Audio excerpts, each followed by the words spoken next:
समृद्धी महामार्गाच्या शेवटच्या टप्प्याचं आज उद्घाटन. मुंबई ते नागपूर 701 किलोमीटरचा महामार्ग तयार.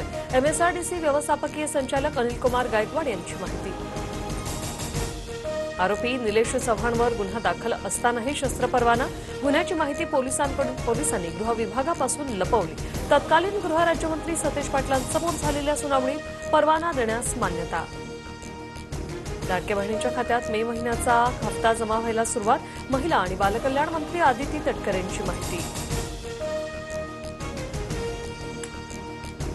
मुंबई, ठाणे, पालघर, रायगड आणि रत्नागिरीला आज पावसाचा येलो अलर्ट. नागरिकांनी काळजी घेण्याचं प्रशासनाचं आवाहन.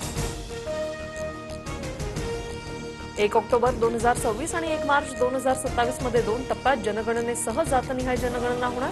2026 मध्ये लडाख, जम्मू काश्मीर, हिमाचल आणि उत्तराखंड या राज्यात प्रथम टप्पा पार पडणार.